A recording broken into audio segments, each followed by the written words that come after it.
Bardzo cenię sobie ideę piękna w sztuce. Nie chodzi o estetyzację, tylko o zmierzanie do czegoś, co możemy poznać w zasadzie. Podejrzewam, że tylko raz w życiu, czyli pewnego rodzaju przeżycie metafizyczne dzieła sztuki. Ten temat to jest coś, co mnie zawsze interesowało, nie? Temat Holokaustu i II wojny światowej przez swoją siłę. No? Ale nigdy nie myślałem, że będę podejmował ten wątek. Bardzo długo myślałem nad tym, jak ugryźć ten temat, no bo jest bardzo trudne, żeby nie otrzeć się o banał czy epatowanie okrucieństwem, tylko żeby powiedzieć coś więcej o nas, o człowieczeństwie, o tym, do czego jesteśmy zdolni. Bodźcem do powstania całego cyklu była książka Atlas Chwastów. Jest spisem różnego rodzaju roślin, w których są wypisane ich zarówno wartości pozytywne, jak i negatywne, bo jak wiemy, no, chwasty to często zioła lecznicze. Jest to praca, która zderza się i odwołuje do tematyki zagłady. I tutaj ten atlas chwastów jest o tyle ważny, ponieważ w języku selekcji chwastami określano ludzi pochodzenia żydowskiego, właśnie w takiej próbie dehumanizacji ich i jakby wskazania ich jako taki niechciany element społeczny. Każda zawieszona roślina, która tutaj się znajduje, jest jakby przedstawieniem jednego istnienia. Oglądając sam atlas chwastów i numery na ścianie, to tam było widać, że robiłem te kreski piątki, nie?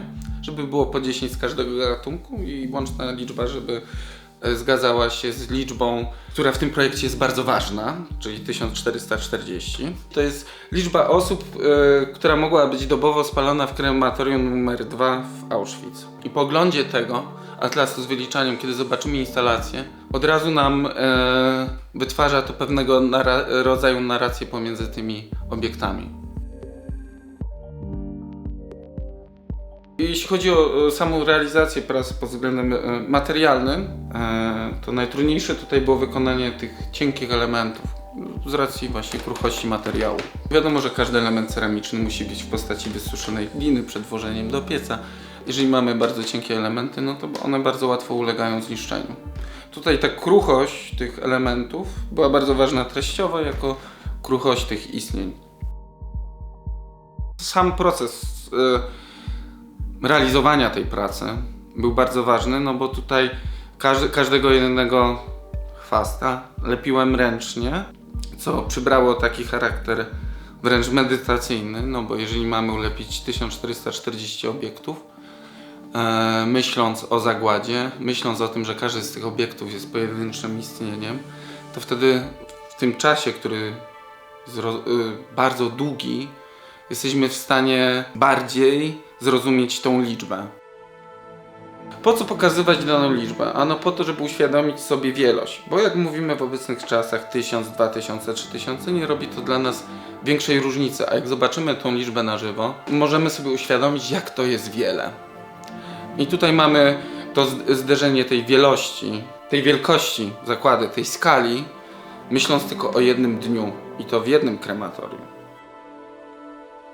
Lepienie z gliny właśnie ma to ten aspekt tworzenia życia, tak? Stwarzania czegoś tak naprawdę. Mimo że to stwarzanie jakby w kontekście no właśnie chociażby ceramiki powstaje w bardzo niekorzystnych warunkach, czyli bardzo wysokiej temperatury, w ciemnościach, jakby w niedostępnym takim miejscu. Cały projekt operuje na odwróceniu, takim wywróceniu do góry nogami z jednej strony właśnie teorii eugenicznych czy paranaukowych, które w kontekście propagandy nazistowskiej były wykorzystywane w celu właśnie zbudowania tego ich nowego porządku społecznego i stworzeniu narracji no właśnie o tych niechcianej społeczności żydowskiej. I tak tutaj też w tym wypadku chwasty zamiast rosnąć w górze ku słońcu, rosną w dół ku ziemi, ku czerni tak naprawdę.